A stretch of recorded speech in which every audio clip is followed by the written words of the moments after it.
Tu vas à la plage ? Eh bien, écoute bien, ce phénomène coûte la vie à des centaines de personnes chaque année. Mais seulement 5% des gens le connaissent. Tout sauveteur expérimenté t'avertira d'un phénomène mortel qui tue plusieurs centaines de baigneurs chaque année. En fait, environ 80% de toutes les interventions effectuées par les sauveteurs ont un lien avec ce danger. Non, on ne parle pas de requins, ni de méduses venimeuses ou quoi que ce soit du genre. La chose la plus traître qui puisse t'arriver dans l'océan est un phénomène totalement naturel appelé baïne. Nous allons te dire tout ce que tu dois savoir à ce sujet afin de rester en sécurité dans les eaux océaniques. Mais avant de faire cela, profite de cette occasion pour appuyer sur ce gros bouton rouge et t'abonner à Sympa, et ne plus jamais passer à côté d'une de nos super vidéos. Qu'est-ce qu'une baïne et pourquoi est-elle si mortelle ? Les courants de baïne sont des pièges de bord de mer qui peuvent emporter des baigneurs en une poignée de secondes. Différents facteurs peuvent provoquer la formation d'un courant de retour. Par exemple, si la hauteur des vagues change trop rapidement, une baïne apparaîtra généralement. Ce type de courant peut apparaître près des jetées, des quais de navigation de plaisance et des digues. De plus, lorsqu'il y a des baïnes dans les barres de sable, l'eau retourne à l'océan par ses chenaux. Cela se produit habituellement près de la plage et crée des courants de retour extrêmement forts qui peuvent rester au même endroit pendant des semaines ou même des mois. Mais dans tous les cas, l'ingrédient principal de tous les courants de retour est le déferlement des vagues. S'il n'y a pas de vagues déferlantes, tu n'as pas à t'inquiéter des baïnes. Le principal danger d'une baïne est qu'elle s'écoule vers la mer en s'éloignant du rivage, de sorte qu'elle peut facilement emporter les nageurs inconscients avec elle. La dangerosité de ce courant dépend des conditions météorologiques, de la forme de la plage, des marées et d'autres facteurs. Les courants de retour moyens se déplacent à une vitesse d'environ 0,3 à 0,60 mètres par seconde. Mais si un courant est particulièrement fort, il peut te tirer en pleine mer à une vitesse stupéfiante de 1 à 2 mètres par seconde. Même le meilleur nageur olympique ne pourrait pas retourner sur le rivage à contre-courant. Pire encore, les courants ont tendance à gagner en vitesse de façon spectaculaire sur une courte période de temps. Beaucoup de baigneurs qui ne savent pas nager préfèrent rester dans l'eau jusqu'à la taille, parce qu'ils se sentent en sécurité lorsque leurs pieds touchent le fond. Mais ils ne sont pas plus à l'abri des courants de retour, parce qu'une baïne peut facilement te renverser et t'arracher de la rive. Et si tu ne sais pas nager, cela peut se terminer tragiquement. Il y a toutes sortes d'idées fausses sur les courants de retour.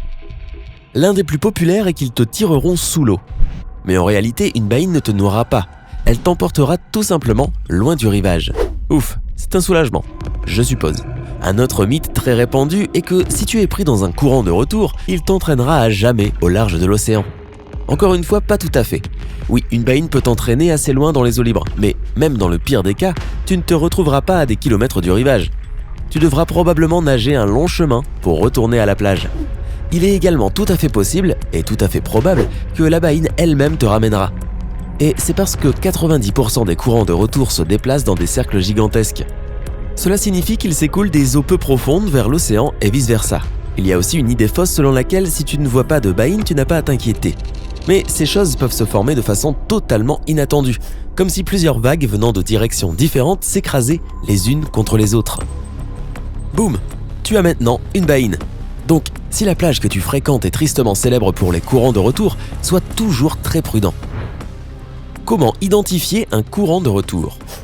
Afin d'être plus prudent et en sécurité à la plage, tu dois savoir comment repérer une baïne. Elle ressemble souvent à une tache d'eau calme entre deux vagues déferlantes, ce qui, à première vue, semble être le meilleur endroit pour entrer dans l'eau. Mais ne te laisse pas duper par cette tranquillité d'apparence, car tu pourrais choisir par inadvertance l'endroit le plus dangereux pour nager. Les signes suivants peuvent également indiquer la présence d'un courant de retour.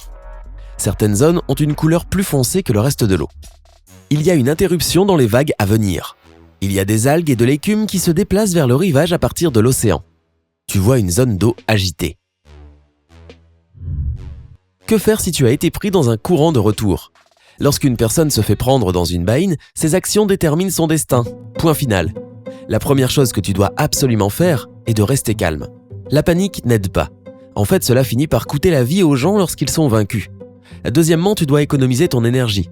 Ne tente surtout pas de nager à contre-courant en direction de la rive. Même les courants les plus faibles se déplacent plus vite que tu ne peux nager. Si tu essaies de combattre le courant, tu dépenseras toute ton énergie et toute ta force, ce qui aura des conséquences tragiques. Comme nous l'avons déjà mentionné, la grande majorité des courants de retour se déplacent dans d'immenses cercles.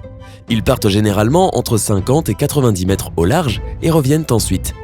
Mais tout de même, le professeur agrégé Rob Brender, dont le domaine de recherche est les courants d'arrachage et les dangers de la sécurité sur les plages, a mesuré des courants qui sont allés jusqu'à 400 mètres du rivage. Le Dr Brender a également établi qu'il n'y a pas qu'une seule stratégie d'évasion d'un courant de retour. Il faut tenir compte des conditions et des caractéristiques de la baïne. La meilleure chose à faire est de rester à flot. N'oublie pas de tenir tes mains en l'air pour attirer l'attention des sauveteurs et signaler que tu as besoin d'aide. Après cela, 2 options s'offrent à toi. Si le courant circule, il te ramènera éventuellement sur un banc de sable ou sur des vagues déferlantes, qui te ramèneront sur le rivage.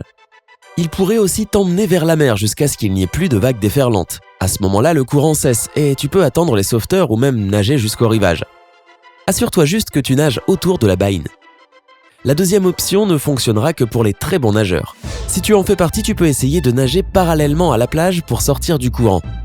Dans certains cas, il est possible de se libérer de cette façon, mais ce sujet fait toujours l'objet d'un débat en cours.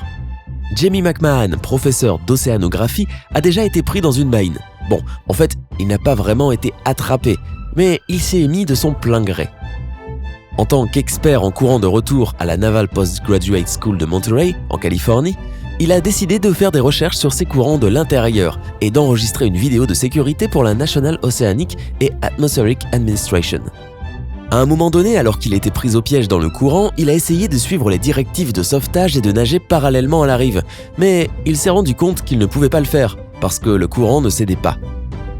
Le docteur McMahon est très expérimenté dans ce genre de choses, c'est pourquoi il n'était pas en danger immédiat. Mais cette situation l'a fait réfléchir. Peut-être qu'essayer d'atteindre la plage en nageant parallèlement n'est pas la meilleure stratégie d'évasion. Il a commencé ses propres recherches en utilisant des appareils GPS pour suivre les baïnes en France, en Angleterre et aux États-Unis. En plus de cela, il a lui-même sauté dans des courants partout dans le monde. Parlons de dévouement à son travail.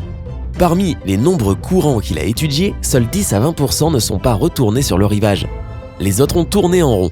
Donc si tu te retrouves piégé dans une baïne, tu ne peux pas vraiment savoir où elle coule. Par conséquent, nager parallèlement à la plage te laisse une chance sur 2 de lutter contre le courant dangereux. Les conclusions qu'il a tirées de ses recherches sont certainement différentes de ce qu'ont dit la plupart des gens. Selon le Dr McMahon, lorsqu'on est pris dans un courant de retour, il faut se détendre et suivre le courant.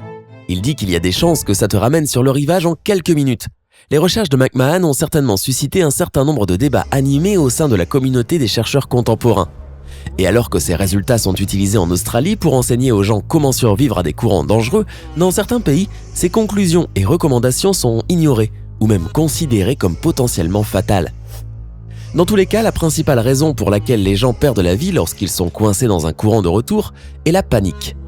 Lorsqu'ils se retrouvent soudainement éloignés du rivage à grande vitesse, ils commencent à être terrorisés, à s'épuiser au combat et à se noyer à cause de cela.